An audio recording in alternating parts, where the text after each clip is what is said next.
Good morning. My name is Lila Valachi, Principal of St. Mary Catholic Academy. It is my distinct honor to welcome our special guests, the Honorable Mitzi Hunter, Minister of Education, and Christina Martins, Member of Provincial Parliament for Davenport. I would also like to welcome senior staff from the Toronto Catholic District School Board, Rory McGuckin, Associate Director of Education, Nick Davella, Superintendent of Student Success, John Wuyak, Superintendent of Area 5, Catherine Moynihan, Student Success Resource Teacher, Victor Mio, Vice Principal of St. Mary Catholic Academy, Vince Reale, our Schism teacher here at St. Mary Catholic Academy, and all the students that we have from St. Mary Catholic Academy. At this time, I would like to invite Rory McGuckin, our Associate Director, to bring us greetings from the Toronto Catholic District School Board.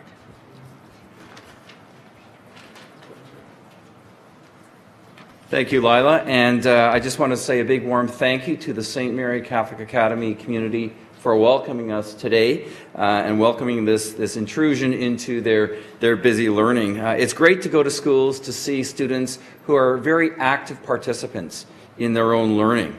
On behalf of the chair of our board, Angela Kennedy, and the trustee for this ward, Barbara Poplowski, who send their regrets, as well as our director of education, Angela Gauthier, I'm delighted to bring words of welcome. At Toronto Catholic, we have 61 specialist high skills major programs in our 30 schools, and we are one of the leaders in the province with the schisms as they're known. This allows students to explore specific career paths, to immerse themselves with hands-on experiential learning, and it helps pave the way to post-secondary endeavors, whether it be through apprenticeship programs, college, university programs, or directly into the employment field. Here at St. Mary Catholic Academy, the Specialist High Skills Major Transportation Technology program has allowed students to be very successful and has connected many students to apprenticeships once they graduate from St. Mary. Student success continues to rise at this school. Student success is a shared goal for all of us here, the students, the staff, and parents at St. Mary, as well as the board and, in partnership, the provincial government. We are very pleased that our friends from the provincial government are here to witness engaged learning in action. I've had many previous opportunities to be at gatherings such as this with the Minister of Education, who really, as you've seen, rolls up the sleeves and gets right into any endeavor that she tackles. So we're very, very honored to have Mitzi Hunter here with us today. It's now my pleasure to introduce Christina Martins, who, as previously mentioned, is the Member of Provincial Parliament for Davenport. Christina was elected in 2014, and she currently serves as Parliamentary Assistant to the Minister of Economic Development and Growth. MPP Martins has a wide breadth of experience, including over 15 years in the pharmaceutical industry. She's also former president of the Federation of Portuguese Canadian Business and Professionals. On behalf of the Toronto Catholic District School Board and St. Mary Catholic Academy, I'd like to welcome Christina Martins. Christina? Thank you very much, Mr. McGuckin, for introducing me. It is wonderful to be here and to be back here at St. Mary's Catholic Academy. I wanted to thank Principal Valachi for hosting us here today, as well as Vice Principal Mr. Mio, and everyone here, and all the staff and all the students that are here with us this morning. I'm very passionate about education, especially in our community. I grew up in Davenport and am a product of the Toronto Catholic District School Board, having gone to St. Rita's here in the riding, and also to Loretto College just up the street from here. One of the things that we have all noticed is that this world is always changing, now so more than ever. In Ontario, we are preparing kids for jobs that we didn't know would exist when I went to school. And it wasn't really that long ago, I promise you. Now that I have two young boys, also with the Toronto Catholic District School Board, I want them to have all of the tools to succeed and truly have the best lives possible. I think that's something that every parent can agree on. That's why I'm so proud to be here today and to be able to introduce Minister Mitzi Hunter. Minister Hunter has always been involved in building up communities through a thoughtful, innovative perspective. As the former CEO of the Greater Toronto Civic Action Alliance, Mitzi worked to solve some of our toughest social, economic, and environmental challenges. Now, as Minister of Education, Minister Hunter is showing that Ontario can and will provide the tools for our children to succeed, no matter what they choose to do in life. And with that, I would like to welcome Minister Hunter to the podium. Thank you so much, Christina, and it's always wonderful to be here with you in Davenport and to see your passion for your community. I really want to thank everyone for welcoming me here to St. Mary's Academy, and Egidio and Valerie, who helped me pick up a tool this morning, and it was very exhilarating, especially changing a tire. You know, it's really wonderful for us to be here to talk about how we're really focusing on the education system and 21st century learning. And, you know, I want to thank you, Principal Valachi, for the passion that I see on all of your walls as I walk through the hallways and just, you know, what this school is about. I'd like to welcome everyone here who has joined us for this morning's announcement. And we know that vibrant communities and a prosperous society are built on the foundation of a strong education system here in Ontario. And in Ontario, I'm proud to say that we have a world-class, publicly funded education system. Time and time again, international studies have recognized our success and our innovation. And while we acknowledge our achievements, we also know that there is always more that we can do to make our great education system even better. Our focus has been on how to best prepare our students for this constantly changing and globally interconnected world. In fact, it's no longer enough to ensure that our students have the skills to succeed now and in the future. In the face of changing times, our students need wider ranges of skills and knowledge to succeed. They'll also need to learn how to be resilient and adaptable in a world where the only thing that is constant is change. So, we need to ensure that students have the right skills and the right resources as they explore their future career opportunities in an increasingly complex job market. Today, we are taking a step forward in ensuring that students are able to thrive in an innovative economy.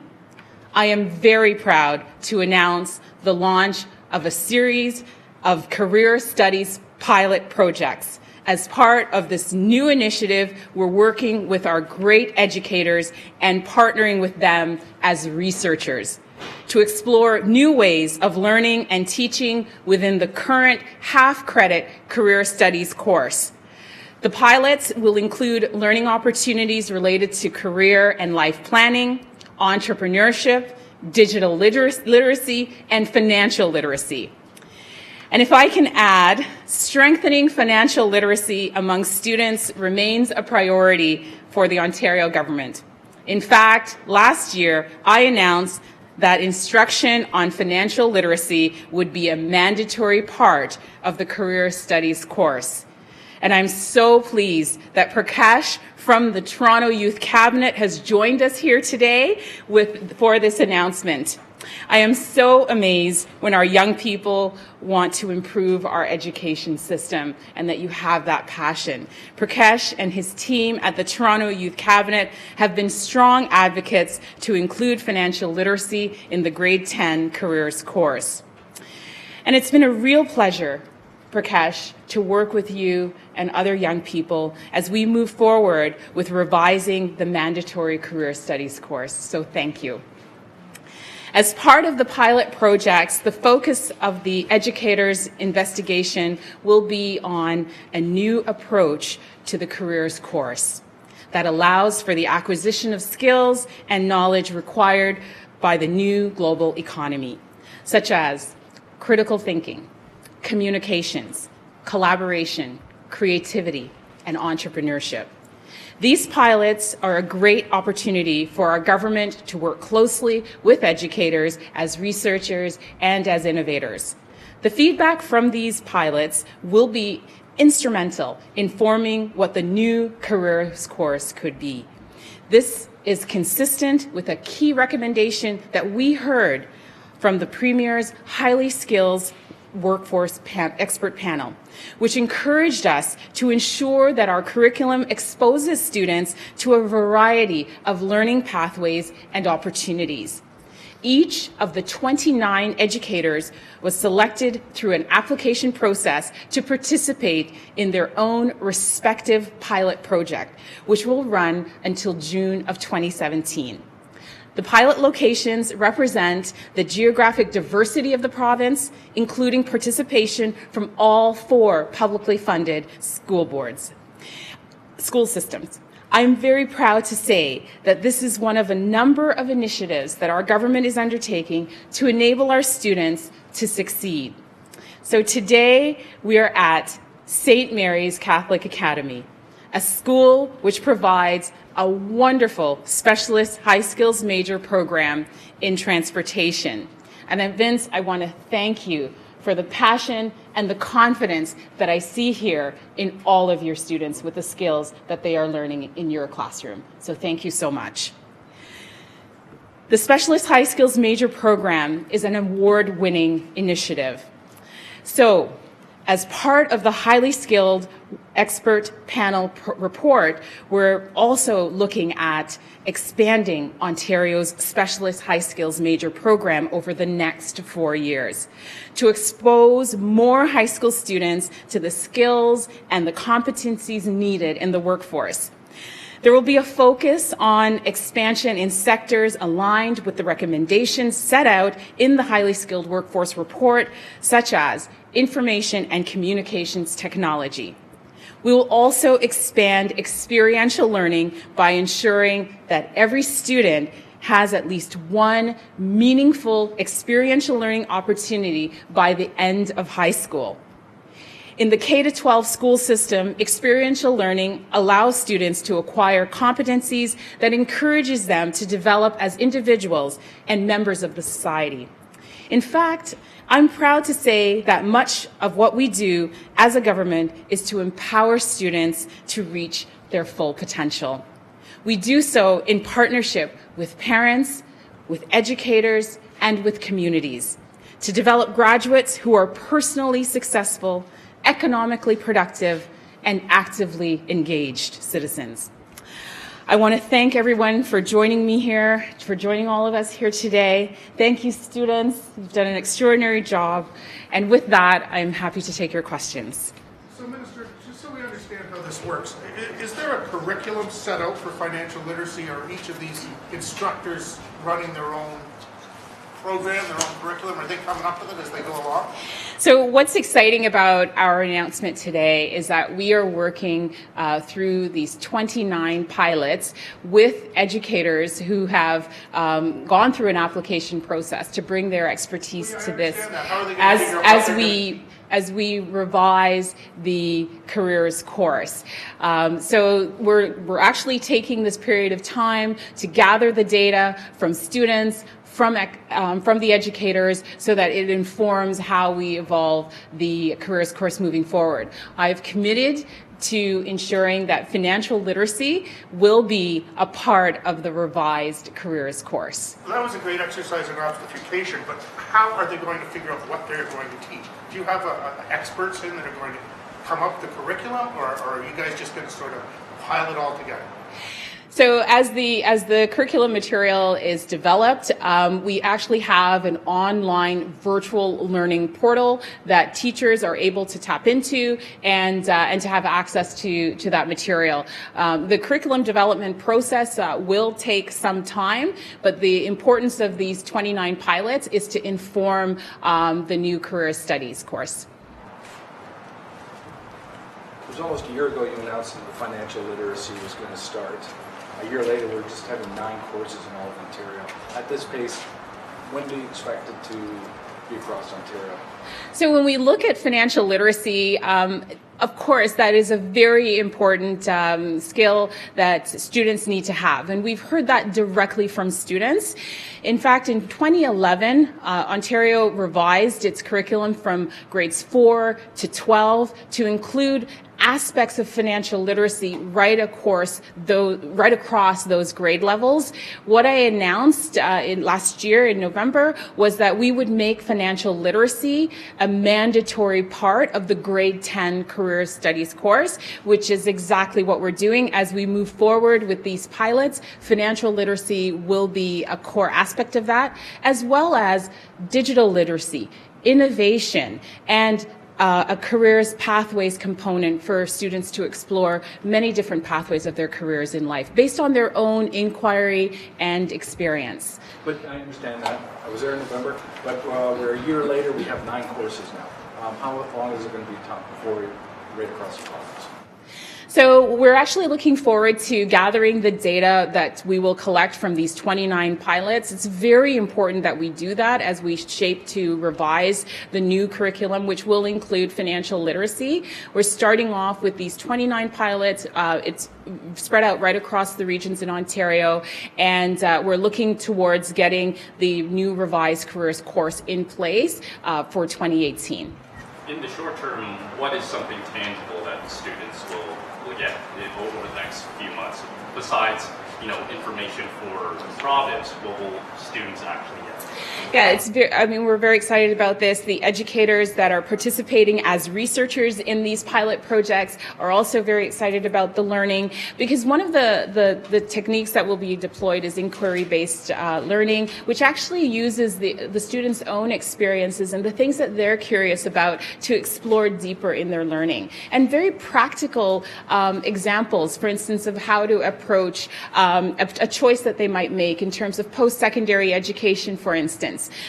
Where would they choose to go? What region do they want to study in? What specific location for a college or a university? How much will it cost? Where will they choose to live? What type of housing? What type of tuition costs? Maybe taking into account the new OSAP, which offers students the possibility of free tuition. So they're able to actually look at those components, and as they prepare their budget and their plan, one of the key aspects of this is how long will it take?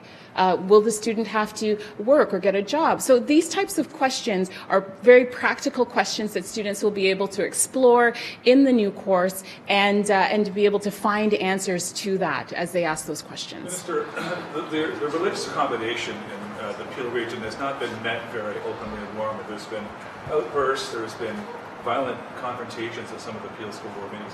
What's your reaction to that, and what can be done about that? People aren't entirely happy about the Muslim prayer, for example, being accommodated in schools and that area. What's important and this is why Minister Koto and we issued a statement this morning, because we want to be very, very clear that Ontario schools are places that must be beacons of equity and inclusivity. All students must feel that they belong in school and they feel safe when they're there.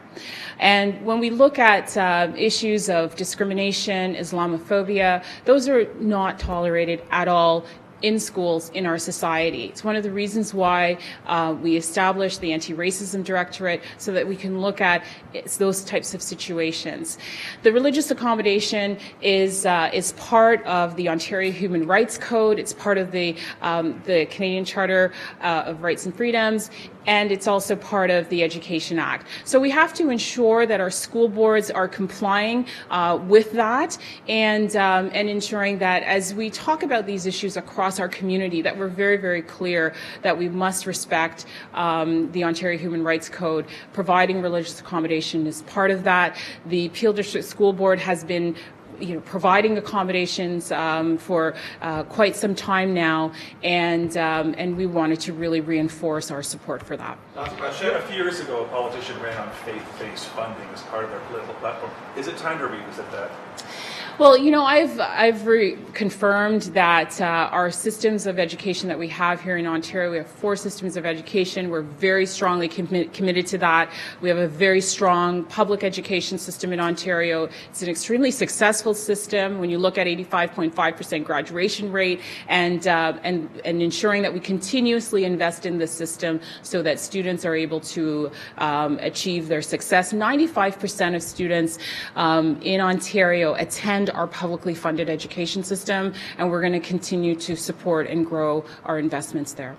The parties in the Niagara Catholic elementary school dispute are ignoring your calls to go to arbitration. How long have you been this for? You know, I recognize the concerns of parents in the area. Any disruption to schools is of great concern. I have been in touch with the leadership at the Niagara Catholic District School Board, expressing the need for parties, and I'm actually calling all parties to get back to looking at resolving this agreement and moving forward. I would urge them to use all of the tools that are available to them, including arbitration. A provincial mediator has been involved in this process and continues to be available should the parties ask them to do so. And you know, I think we have to focus on what is in the best interest of the students in this community and ensure that everyone gets back to the table as quickly as possible. How long will you let it go? You know, I know that you know, everyone is concerned about this situation, and we're continuing to work towards that. I'm monitoring it very, very closely. Okay, thanks everyone. Thank you. Thank you so much. Thanks, Valerie.